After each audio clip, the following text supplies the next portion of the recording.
Hello, everyone. Welcome to the Lelantia Show. I'm so excited to come on today with an amazing guest. George Lizos is joining us today, and we are going to be talking about, or he specifically is going to be talking about psychic protection with the elementals.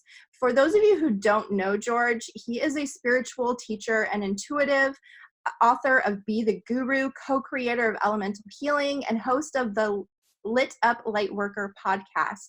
He helps lightworkers to find their life purpose and work their light in real, palpable ways that create positive change in the world. And you can find George at georgelizos.com, which I will post below, as well as his link on IG, which is George Lizos.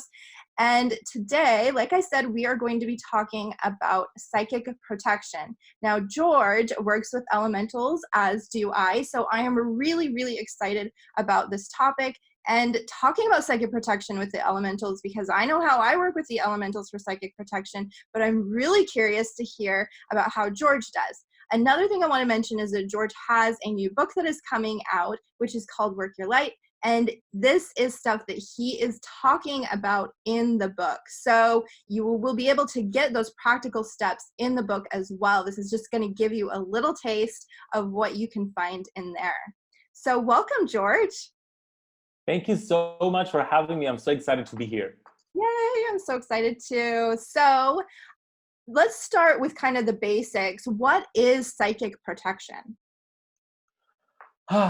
Psychic protection is our ability to extend the energy of ourselves into our own space so that it's not hacked by other people or other beings or other energies that just lingers in the surrounding space. So it's basically, like simply said, it's our ability to be in our own energy without any external attacks and interferences.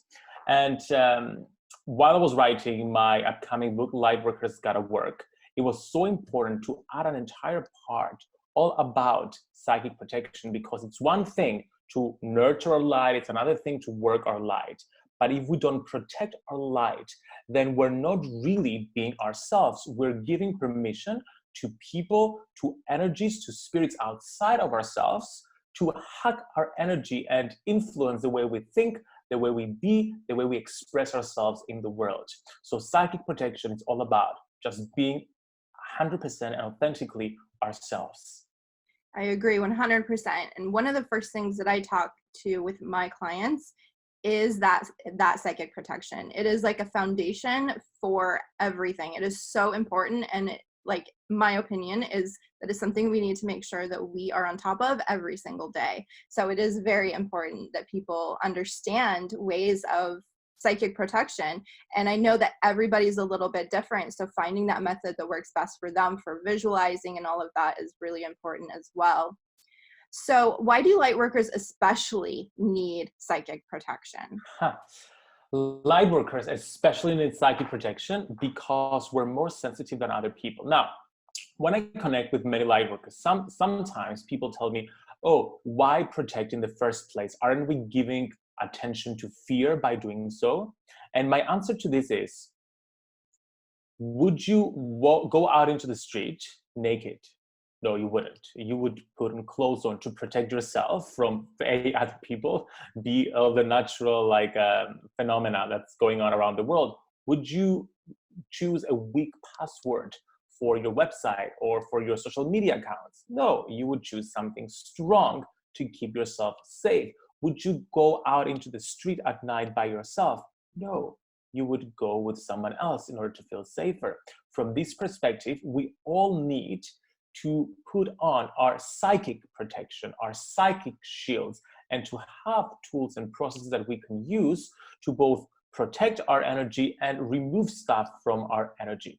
So this is just a general note as to why everybody needs psychic protection. And no, we're not, I don't believe we give power to fear by doing so if we don't obsess with it.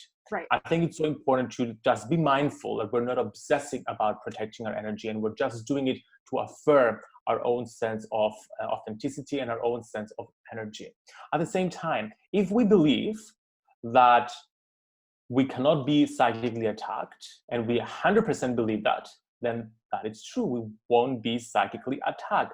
But if we do believe in psychic attack, then that leaves us vulnerable to attack, and we need to take the precautions against it. So, Lightworker watching right now, you have to be honest with yourself.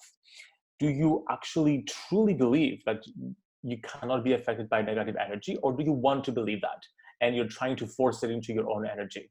So be real with yourself, and if you find that you do actually believe it, even though you don't want to, then just do your homework and use psychic protection processes to protect yourself. Now, Lightworkers especially, we're more sensitive than other people because we're naturally empathetic. We have the ability to feel other people's emotions, to sense other people's emotions, to feel other people's energy. So we can receive more stuff from other people so much easier. At the same time, we naturally like to see the good in people, even if people don't have that good within them. Even we dig and try to find the best in people, and we make someone that's trying to hurt us the best person in the world. So that's another reason. Another third reason is all the spiritual communities are going right now from the offline world to the online world. So whereas in the past, we were exposed to less people because of how the world works, right now, we're exposed to an increasing amount of people online in spiritual groups and communities on Instagram, on Facebook groups, websites, podcasts. So it's so much easier for someone to send negative energy towards our way. And because we're so empathetic, it's so much easier for us to receive that energy. At the same time, Lightworkers have a specific purpose. What I made clear in my book, Lightworkers Gotta Work, the ultimate guide to finding your purpose and creating change in the world, is that we have a purpose that we need to follow to create change in the world. And that change is so important. Our collective purpose as Lightworkers is to help ascend the world into the new golden era, similar to the golden era of Atlantis. It's time for us to rise up, to shine our light, and help create a kinder, more loving world. And unless we're fully into our energy, we won't be able to do that. That's why protecting our light is equally important to nurturing and working it. Yeah, I agree 100%. It is so, so important. And that's how we can stay within ourselves and not get caught up in everything else that's going on. So is psychic protection feeding fear-based beliefs? And I think that you kind of covered this, that it's not really, I don't know. Did you want to go into that anymore? Do you feel like you covered that pretty good? I think that was basically it. It's this idea that if we don't obsess about it and we just take a lighthearted approach towards it, and we just use it as part of our daily practice, and we use it when we feel we've attracted some negative energy, then we're not feeding fear. Right. Yeah, that's just it. We don't need to feed the fear. And I know for myself, I do, it's my daily routine to clear and balance my energy and put up protection. And I'm not even thinking about being afraid of anything. It's just part of my routine. There's nothing to be afraid of in my mind. I don't fear anything attaching to me, but I know that sometimes there's other energies that aren't necessarily mine that may come in, and I just want to be fully in my own energy. So what are the different types of psychic attack? Now, in the book, in Lightworkers Gotta Work, there are so many different types of psychic attack or psychic intrusion. Now, traditionally, psychic attack is when someone consciously or unconsciously sends an intense wave of anger or jealousy or negative emotion towards you. That is how psychic attack is defined traditionally. However, in the book, I chose to expand that definition just because it's so widely used, to draw the attention on the other factors that are also, and sometimes actually almost always, more common with regards to how external energy can affect our own energy. So I've defined 5 different types of psychic attack or levels of psychic attack. One is psychic daggers of jealousy and anger, which is when someone consciously thinks something negative or angry or jealous thoughts towards us, And therefore, I see that clairvoyantly as like daggers in my back and into other people's backs when I do my psychic clearing sessions. So that's the number one, and it's the most felt one, and it's what is traditionally known as psychic attack. Yep. The other one are cords of attachment. Now, we all have cords of attachment to people. Many of these cords are positive, other cords are quite negative and can become quite toxic. So we may be in a relationship with someone, break up, but if we don't cut the cord, that gives permission to that other person to still control and to send us negative energy. And unless we go to psychically cut those cords and release them, then we're still affected by those people. Right. Another type of psychic attack is residual spatial energy. Now, residual spatial energy is energy we attract from the surrounding world. As we walk through spaces, we leave energetic imprints into the space, the ethers of the space surrounding us, and that space stays there. If we're feeling angry and we're thinking negative thoughts and angry thoughts, part of that energy of that thought remains in the place, in the room we stayed in. And that's the case for the entire world we live in. So as we walk through life, simply because our auras are like sponges, we attract this residual spatial energy that's there. Another type of psychic attack are collective thought patterns. Now, collective thought patterns is when people, a group of people together collectively think the same vibration or frequency of thoughts, or even the same thought, so much and for so long that it manifests into some sort of a being.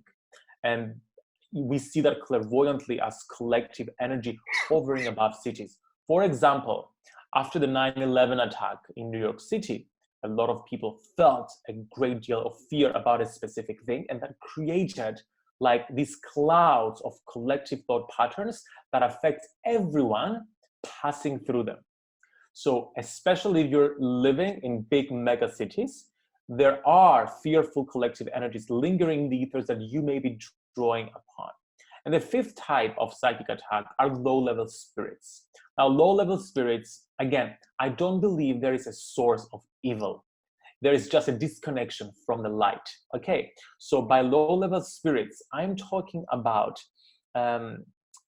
people disconnecting from the light for so long, projecting their thoughts into the ethers and manifesting low-level spirits. Spirits camouflaging as having beingness, but not really having beingness, that when we give them attention, they can suck up our energy. For example, usually when I go into bars and clubs, because of all this drunk energy, and all this haphazard energy, low-level spirits tend to manifest that attach onto healthy people's auras, sucking away their life force energy. You won't believe how many of those spirits I've had to remove during my psychic clearing sessions from like people's auras, just attaching themselves to the aura and sucking away all the life force energy. So these are the 5 top types of psychic attack we can encounter. Yeah, I think you covered that pretty well. And I agree, like I have had the same thing when I'm clearing people, that they're, if they spend much time in bars or places that are, that have people who are in an altered state, especially, like it's really easy to pick up those attachments, or it can be, especially if you're not taking care of your energy and being aware of what's going on around you. Mm-hmm. So how can we psychically protect ourselves? So in the book, in Lightworkers Gotta Work, I talk about a 3-step process that we can use to clear our energy. And I use exclusively elemental processes to do that, because I believe in the power of nature to heal. I believe nature is the master healer, and all the answers we seek are found in nature. And because we're part of nature as well, it's just so easy for us to use these elemental techniques and to connect with the elementals for psychic protection. Now, it's a 3-step process. The first part has to do with scanning and identifying psychic attack that is part of our energy and aura right now. And I guide people through a meditation, and there's also a link to download the recorded meditation where people can scan their aura, turn on their psychic vision so they can identify what's there and know what they're dealing with. Second step is the clearing practices. I have processes specifically with dragons to burn away negative energy, the fire dragons. I have an exercise called Sylph Storm, which is all about connecting with the sylphs to like remove especially limiting thoughts and beliefs that are stuck within our aura. And I have processes with unicorns and the fairies as well to clear our chakras. So I have processes for the chakras, for the physical body's energy, as well as for the aura, all about working with different elementals. So that's step number 2. It's clearing our energy. Because if we don't clear our energy and we shield before we clear, then we're shielding all the psychic attack inside. Yep. So we have to identify, clear. Step number 3 is all about protection. Now with protection, I mentioned 2 specific processes only, all about shielding.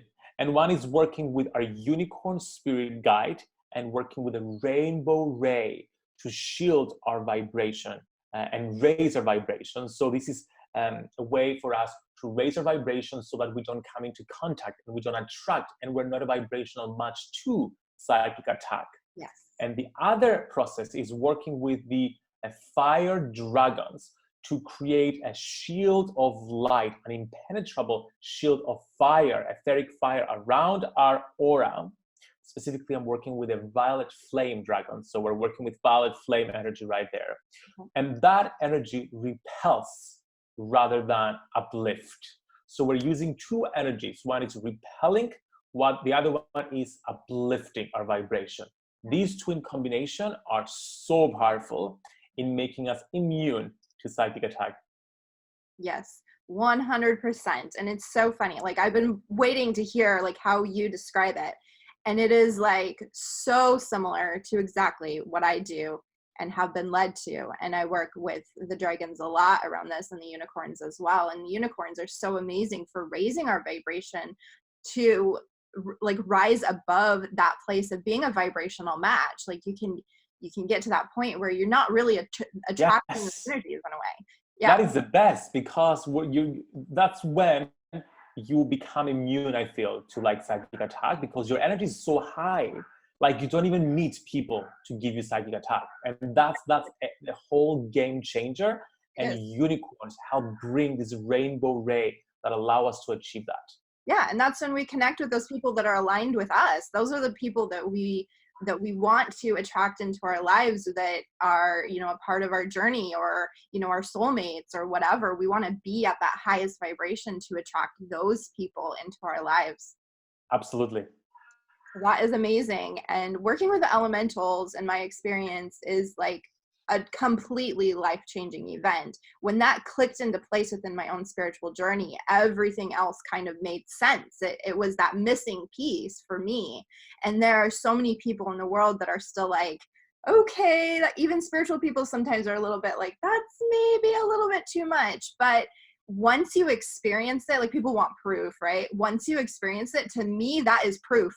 You can't deny what you feel, what you see, what you experience in that moment. And it's so powerful. And I work really closely with the dragons, but I work with a lot of the different elementals. I've been working with the mermaids a lot, especially around a lot of shame that has been surfacing in the collective. So much yes, released with the mermaids. It's so powerful.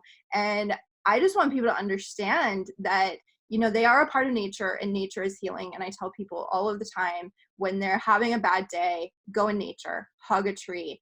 You know, anytime that you're really in that space of struggle, go into nature, connect with nature, even if it's just to sit with a tree and just to be, or sit near a body of water, or just sit in the grass. Whatever you can possibly do, the closer you can get into nature, the better you will feel, and the more you will be able to come back into balance within yourself. When people ask me for proof about the elementals, I'm like, go to the beach and just sit there and stare into the water.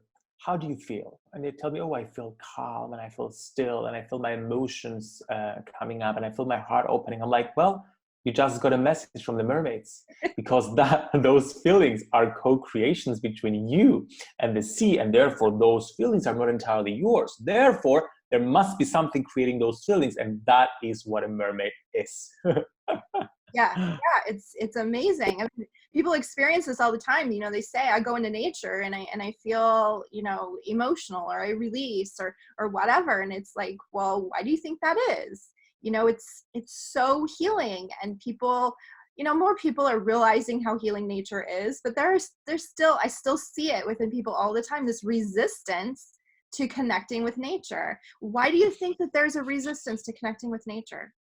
It has to do with the technology that we've created. We've created so many distractions around us. It's not that technology is bad, but I feel we have so many distractions, so many shiny things that are distracting us from our own self, because nature is part of our own selves. The degree to which we avoid nature is the degree to which we avoid ourselves. Yep. Think about all the business we create in life. Business with a Y, like we're creating stuff to keep ourselves busy, to avoid looking within. Because when we go out in nature, we're forced to look within. Yep. And sometimes we're in denial of that. And we choose to distract ourselves with the latest gadget or the latest app or the latest video game. Right. It's scary. Like, we think it's scary. It doesn't have to be scary. But it brings stuff up that, you know, sometimes we have to look at some things in our life to align with who we really truly are. And we want to resist that. So we resist going into nature. We resist looking within and that deeper connection.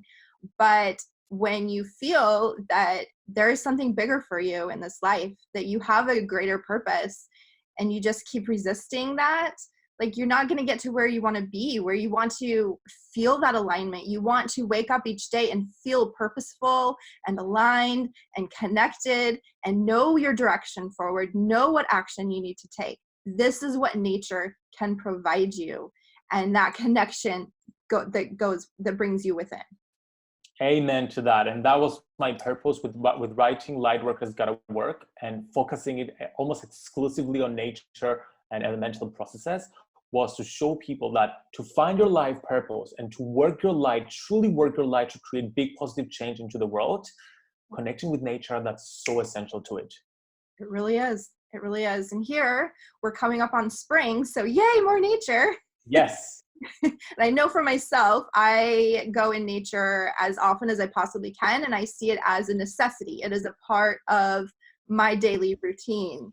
If I can't go to the park, or I can't go deeper into nature, then I at least need to sit outside. Like, it is something that can be incorporated into your everyday life, or at least 3 times a week, or as often as you possibly can incorporate it in there.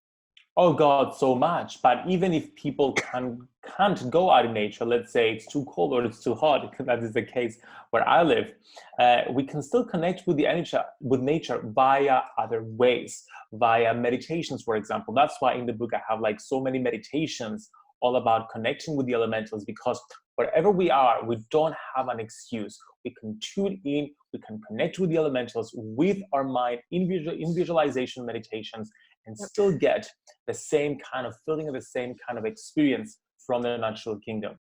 Yeah, I agree 100%. And I have a lot of those meditations as well, where it just, you can really sink into that and still be in the comfort of your home and not have to get cold if it's too cold or too hot outside.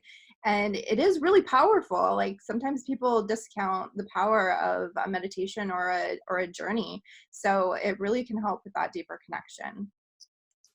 Did you have anything else that you wanted to add on this topic, or talk a little bit more about your book?